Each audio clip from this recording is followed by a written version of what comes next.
नमस्कार दोस्तों, आपका स्वागत है। कभी कभी जिन लोगों ने दोस्तों किसी अपने को खोया होता है, तो जिन लोगों को उन्होंने खोया है तो उनके लिए अगर वो इस दुनिया से चले जाए उनके अपने, तो ऐसे वक्त में वो लोग अपने आप को ही ज़्यादातर दोष देते हैं कि मैंने उसको बचाया नहीं, मैं कुछ उसके लिए कुछ कर सकता था, या फिर मैंने और कोशिश करनी चाहिए थी। इस तरीके से सोच कर वो लोग बहुत ही ज़्यादा दुखी होते हैं। मुझे अब तक बहुत सारे लोगों ने इस तरीके से बातें कही है, जितना संभव हो मैंने उनको समझाने की भी कोशिश की है, लेकिन फिर भी ऐसे जो लोग होते हैं दोस्तों, वो अपने दुख से उभर ही नहीं पाते। तो ये आज की जो केस है दोस्तों, मैंने पहले भी आपके सामने रखी थी। ये फिर से आपके सामने रखने का एक ही मतलब उद्देश्य है कि आप अपने आप को थोड़ा सा संभालें और खामखा कुछ गलत फहमी मतलब बिठा कर मन में आप दुखी मत होना। मैं इसलिए आपके सामने फिर से रख रहा हूँ। एक बेटे ने दोस्तों अपने पिताजी को खोया था। उस बेटे ने कुछ इस तरीके से कहा था कि उसके जो पिताजी थे वो बीमार होने के बाद इसको नहीं लगा कि उनको ज़्यादा कुछ होगा, इसलिए उसने थोड़ा सा उनका मतलब एक छोटे से डॉक्टर के पास जाकर उसका उनका उन्होंने ट्रीटमेंट किया। और उस डॉक्टर ने भी उसकी मतलब जितना हो सके अपने हिसाब से उन्होंने कोशिश की। लेकिन क्या हुआ दोस्तों, उनकी जो तबीयत थी वो बिगड़ती ही चली गई और अचानक वो इस दुनिया से ही चले गए। ये होने के बाद दोस्तों उसके बेटे को बहुत ही ज़्यादा शौक लगा।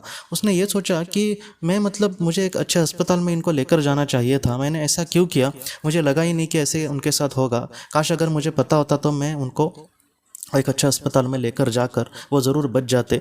और ऐसे समय में दोस्तों कभी कभी हमारे पड़ोसी हो या फिर हमारे रिश्तेदार हो, वो भी हमें ही मतलब बोलते हैं कि तुम्हें ऐसा करना चाहिए था, वैसा करना चाहिए था।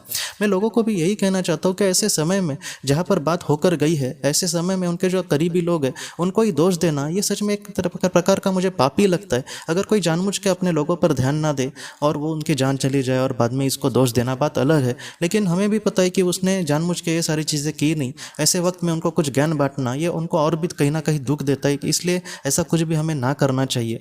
तब उस लड़के को भी कुछ लोगों ने ऐसे ही कहा कि तुम्हें ये ऐसे करना चाहिए था, तुम्हें वैसा करना चाहिए था, ये अस्पताल अच्छा था बड़ा, वहाँ पर लेकर जाना चाहिए था वगैरह। तो इन सारी चीज़ों से वो और दुखी होने लगा। मतलब पहले भी वो वैसे ही सोच रहा था कि मेरे वजह से कहीं ना कहीं उनकी जान चली गई है क्योंकि मैंने ज़्यादा अच्छे से कोशिश की नहीं, और बाद में लोगों की बातें सुनकर तो उसको बहुत ही ज़्यादा बुरा लगने लगा।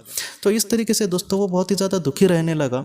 वो इंसान ये कहता है कि तकरीबन उसके पिताजी के जाने के बाद 2-3 महीने वो अपने घर से ही नहीं निकला। वो इतना टेंशन में आ गया था, खाने पीने पर भी उसका ध्यान नहीं, किसी तरीके से वो ज़िंदगी काट रहा है। तो इस तरीके से वो बहुत ही ज़्यादा दुखी था दोस्तों। और बाद में जब जेम्स वैन प्राग जी के बारे में उसको पता चला कि ये आत्माओं के साथ बात कर सकते हैं, तब वो उनको मिलने के लिए वहाँ पर आया था।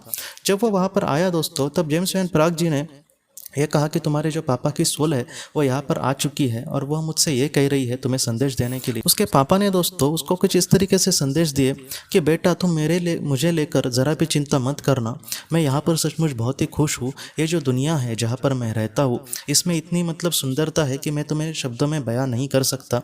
और बेटा दूसरी चीज़ कि तुम मेरे लिए ज़रा भी दुखी मत होना। जब तुम दुखी होते हो मुझे सच में बहुत ही ज़्यादा बुरा लगता है। जब इंसान का इस दुनिया से जाने का जो समय है वो आ जाता है, तब उसको कोई भी मतलब ताकत नहीं रोक सकती। इसलिए तुम ऐसा मत सोचना कि तुमने तुमने कहीं ना कहीं मेरी जान ली है। अगर मेरा बचना तय होता तो ऊपर की जो शक्ति है वो ज़रूर मुझे बचा थी, लेकिन मेरा जाना उस वक्त तय था। मेरी आत्मा ने इस जीवन में उतना ही जीवन तय किया था, इसलिए मेरा जाना मतलब कहीं ना कहीं लाजमी था। तुम ज़रा भी मत चिंता करना, मैं सच में इस दुनिया में बहुत खुश हूँ।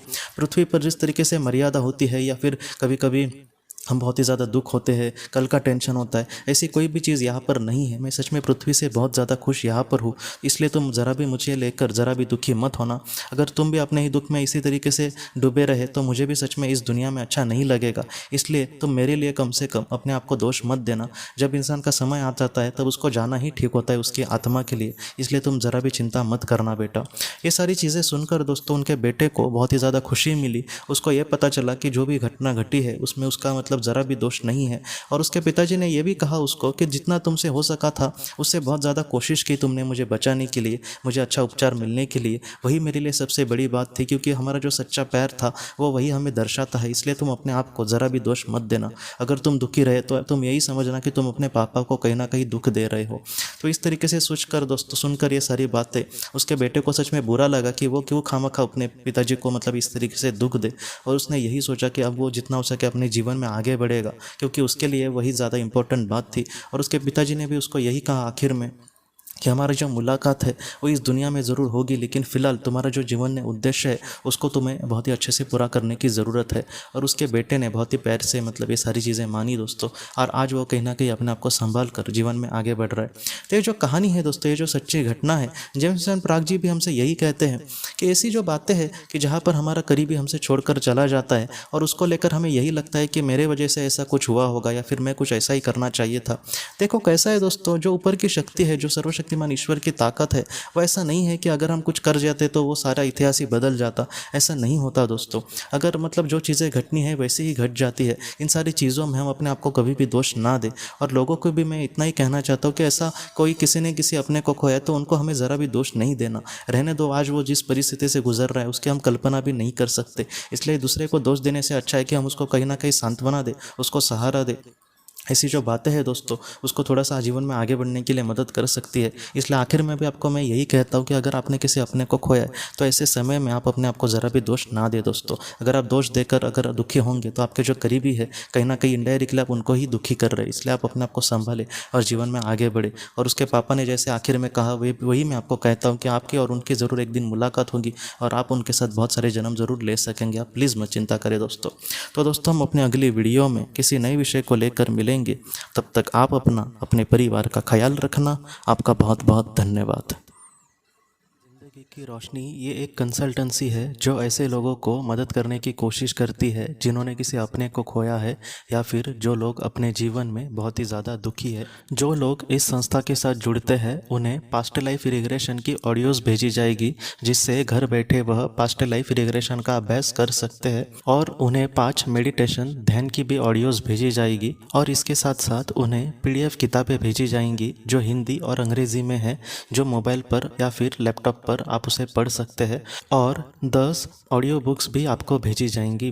तो दोस्तों अगर आप इस संस्था के साथ जुड़ना चाहते हैं तो कृपया इस नंबर पे व्हाट्सएप मैसेज करें। आपका बहुत बहुत धन्यवाद।